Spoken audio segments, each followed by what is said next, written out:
Assalamualaikum warahmatullahi wabarakatuh. Hai friends, nama saya Alia Tirta Nurain dari jurusan Psikologi Angkatan 2023. Baik, kali ini saya akan menjelaskan sedikit tentang mengenai review film dan analisis dari 4 teori, yaitu Sigmund Freud, Carl Gustav Jung, Erikson, dan Alfred Adler. So, tunggu apa lagi? Check it out. We are all our own teachers in the school of life. जिंदगी एक जिगजॉ पजल की तरह, तो मेरे जैसे लोग उस पजल के खोए हुए टुकड़े सिर्फ ढूंढने और जोड़ने में मदद कर सकते हैं। But only you can complete the puzzle. अगर आपसे मैं Bisa kita lihat cerita tersebut yaitu Dear Zindagi. Tokoh utama dalam film ini adalah seorang perempuan muda yang bernama Khaira, sosok gadis yang cantik dan juga memiliki bakat sinematografi. Permasalahan yang dialami oleh tokoh utama tersebut adalah masalah asmara yang diakibatkan oleh trauma masa kecilnya. Dan setiap hubungan yang dia jalani tidak pernah membuat dia bahagia. Dia juga menemui terapis yang menangani kasus Khaira adalah Dr. Jehangir Khan atau biasa dipanggil Jung. Dia adalah seorang psikoterapis yang berhasil membantu Khaira menemukan jalan keluar dari permasalahan hidupnya. Yang pertama, gaya hidup. Teori ini saya ambil dari Adler. Istilah yang digunakan Adler untuk menunjukkan selera hidup seorang yang mencakup tujuan dan seorang konsep diri dan perasaan dan terhadap orang lain serta sikap terhadap dunia. Yang berikutnya, Sigmund Freud.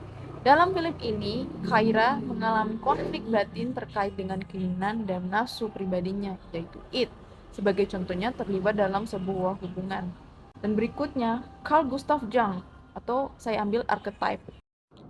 Dalam scene ini, Khaira bersiap untuk tidur dan tidak lama ia bermimpi dia berada di suatu tempat bangunan dan ia memakai gaun yang indah dan tiba-tiba ia terjatuh dari bangunan tersebut. Dan dari itu, ia mulai bertanya ke psikolognya, apa arti dan makna tersebut, seolah mimpi itu memberikan pesanan dan makna. Archetype muncul dalam beberapa bentuk, kebanyakan muncul beberapa bentuk yaitu dalam bentuk mimpi, fantasi, dan delusi. Jung juga mengalami banyak mimpi archetype. Dia seringkali munculkan fantasinya dengan bayang-bayangkan dirinya menuju luar semesta, kemudian memahami bahwa bayangan mimpi adalah archetype pengalaman yang menjadi makna. Dari pengertian saya, mungkin Khaira mengalami pada masa muda yang ia kebingungan dalam dirinya, karena waktu masih kecil ia kurang diberi kasih sayang dari orang tuanya, sehingga ia terbawa sampai dewasa. Perilakunya dan cara ia bereaksi dengan orang lain dan hubungannya. Dan Dr. Jung juga mengatakan apa yang kamu paling takuti. Dan Khaira mengalihkan perhatiannya atau pertanyaan dari Dr. Jung tersebut. Dan ia sangat rumit untuk menjalinkan hubungan dengan orang lain.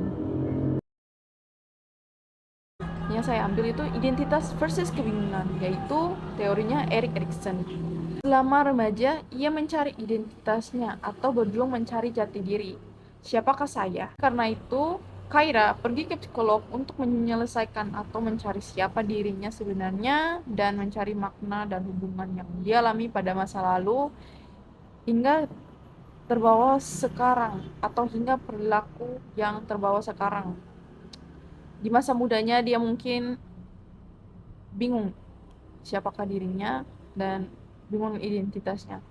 Untuk apa? Dan tujuannya kenapa, siapakah dirinya dan mengetahui tujuannya untuk apa. Baik, kesimpulan yang saya ambil dari film Zindagi yaitu pentingnya terapi percakapan dan pemahaman diri untuk mengatasi masalah mental dan bagaimana menerima diri sendiri dan mengatasi trauma di masa lalu. Baik, sekian dari saya. Wassalamualaikum warahmatullahi wabarakatuh. Bye friends. We passed the ends that we chased forever.